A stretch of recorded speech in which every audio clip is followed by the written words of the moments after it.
on social media this weekend. And Louis, that was how I first became aware this had happened, and I was moved by your reaction on social media, so I wanted you to share it here. Now that, again, the young man has apologized for the incident, what is your takeaway from the whole thing? You know, Greeny, what it took me back to, quite honestly, was like when I was a kid, when I was in 6th, 7th, 8th, 9th grade, and my brother and my cousins were playing at the professional level. And I was around locker rooms with guys like, you know, James Lofton from the Green Bay Packers, and was introduced to guys like John Jefferson, and I was around guys like Jim Haslett and Joe Ferguson with the Buffalo Bills, and Darryl Talley, Cornelius Bennett, all these guys. I mean, I couldn't imagine at the time, no matter what point in their career that they were at, ever talking to them with that kind of disrespect, and or telling them that they're a free agent, or that, you know, they're washed up, or that their careers, their skills were diminishing, and just feeling as though like I had the right to even talk to someone that way, regardless of whether or not they truly were on the downside of their career. And it really bothered me that we're at a point now that for some reason, some way, shape, or form, that we feel as though we're entitled to do that kind of thing. You know, that whole fan perspective, that whole BS perspective about, look, we pay their salaries, we're allowed to, you know, we have a right to express our disappointment and or our opinions. Yeah, you know what, maybe you do have a right to express your opinions, but there's also something called respect, and there's also something called decency, and I don't really give a damn what you think about Cam at this point in his career. He doesn't deserve to be talked to in that way, in that forum, in front of other people, given everything that he's accomplished, because I just never would have dreamed of doing it. And look, I didn't really need my parents to tell me that that's not the right thing to do. But right now, I mean, we're failing in some way, shape, or form if the youth of our country feels as though they have a right to talk to people that way. In any kind of form, quite honestly, it's not just involving sports, with anyone who is in positions, you know, where they have attained something that we are aspiring to be, or they have attained some kind of status that we are aspiring to try and attain, and they've set a good example for us. So it just really struck me the wrong way. I'm not shocked by it. I've seen it happen. I've seen it happening throughout our society right now. And quite honestly, I said, look, instead of being too shocked about it and spending too much time being angry about it, try to do something to change it. Try to do something to positively impact the youth of our country. And so that kind of thing doesn't happen, because it's something that really, really just rubbed me the wrong way. Now, I can see there's a lot of heads in this room who are nodding along as you were talking. And so, again, I just wanted to give you the opportunity to share that. I saw it on social media over the weekend. It's very well said.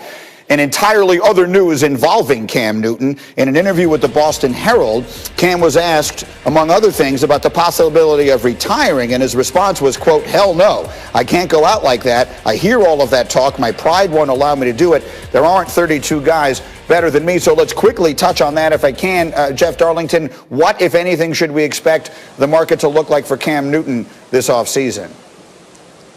Well, I expect him to feel exactly that, but outside of the vacuum of that mindset, he has to still remember last year he went through several months before he got picked up with the Patriots. There wasn't much that changed this season other than being a really good teammate and staying manageably healthy through the season. So I would say that he's going to be waiting a little bit if he expects to get a starting job in the NFL, waiting probably all the way until August.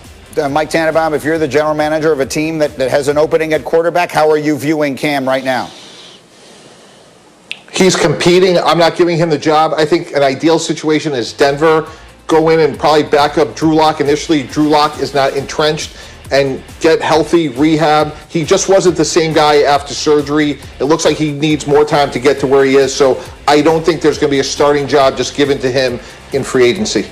You know, I feel the need to say this out loud because Cam Newton has been so well known for so long. He's still only 31 years old. He'll be 32 by the time next season begins. So it is not, to Mike's point, it's not as though he doesn't have some time to still try and put this back together. And on those production calls, I can just tell you this.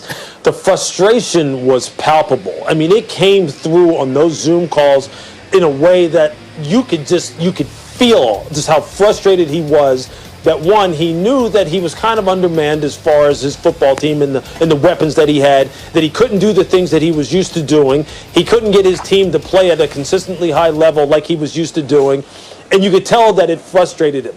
And you could just tell, and you knew that come this offseason, given the fact that they're going to have upwards of $70 million in cap space, he's going to have some freedom to now go out and get some of the parts that he needs, starting with quarterback, moving on to getting more explosive on the perimeter as far as their ability to strike down the football field, getting more pass rushers, getting bigger up front, whereas where he has always invested on defense, getting more playmakers at linebacker. I'm just telling you, you know he's motivated. He's one of the best coaches of all time, if not the very best coach of all time, in my opinion. And he has now the means with which to address these situations for his football team. He's not going to take this past year just sitting down and go, you know what, I had my time. The guy's coming back with a vengeance, and I can't wait to see it unfold. Once again, we will call it the Scorched Earth Tour. It worked for us once before. It'll work for us again. But, Jeff, the really big question is, Jeff Darlington, who are his options? Who could his quarterback be? Well, again, Greeny, I'm not trying to deflect around your question, but to me, that's the reason why this Scorched Earth Tour comes with questions. You can't go on a tour without a lead singer. And I just don't think that the Patriots know what direction exactly they're going yet. And when they do figure it out, I think we can have this conversation again. I understand his motivation. I understand his brilliance. But we are now in a league where Sean McVay, the prodigy wonder child of the NFL, sent his quarterback packing. Jared Goff wasn't good enough to succeed in what he believes he needs. The quarterback position has never been more important than it is right now. Andy Reid, his brilliant career, took until 2 years ago because he had Patrick Mahomes. Until Bill Belichick addresses the quarterback position, I just don't see how we can assume that he will be successful in 2021, despite the fact that I still want to say I agree with everything Louis Riddick usually says. Well, so to the point. So, Louis, you played for Bill Belichick. Mike T., you worked with Bill Belichick, and you have, in fact, sauna'd with the man. So I would ask you that. If he is right now sitting somewhere in a schwitz, he's sitting there right now, what do you think he is contemplating? What do you think makes sense to anticipate for him doing at quarterback, maybe a 1-2 punch? Yeah, I just learned a new verb, so thank you. If you do an autopsy of what Bill Belichick looks for at quarterbacks, processing information and intelligence is number one. Tom Brady, Jacoby Brissett, Brian Hoyer, Jimmy Garoppolo, they're all smart quarterbacks. So if you look at that through the lens of what he may do going forward, I look at maybe signing a veteran like Ryan Fitzpatrick, maybe trying to acquire Marcus Mariota, and then also going after someone like Mac Jones. It's the old Bill Belichick, Nick Saban connection. Bill Belichick's drafted 10 players that Nick Saban has coached. I don't think he'd be there at 15. I think he would have to go up there to above 8 to get him. But as Jeff and Louis alluded to, I think he's going to be super aggressive. And one other thing that's worth noting here, Greeny, is that no team had more opt-outs than New England did last year. They had 8 of them. So they're already off to a great offseason by getting back a lot of good players, most notably someone like Dante Hightower. So don't write them off yet. Bill Belichick is coming back, and I do think they are going to attack the quarterback position. Oh, yes. I mean, right off Bill Belichick at your own peril. Of that, there seems to be no question. But with him in mind, because you guys know him so well, I did want to put this quote up. So Cam Newton, in a fascinating interview in which he said a lot of different things, one of the things he said was, I think Bill Belichick is the most misunderstood person in all of sports. He is dope as blank, and I'll let you guess what the final word there is. And so, Louis, I will just ask you, again, having played for him, and I can't believe I'm asking this, but how dope is Bill Belichick? Look, I think I've seen more of that side of him now than I did when I was playing for him. Because, look, when I was playing for him, Bill was just kind of really cutting his teeth, so to speak, as a head coach. And look, he's a taskmaster. He's the taskmaster of all taskmasters, man. And he didn't have a lot of time for, a lot of dopeness, so to speak. But I'll say this: when you talk to him now, he is much more open to really sharing and letting you in on, like, how he feels personally, how he feels philosophically, letting his emotions show.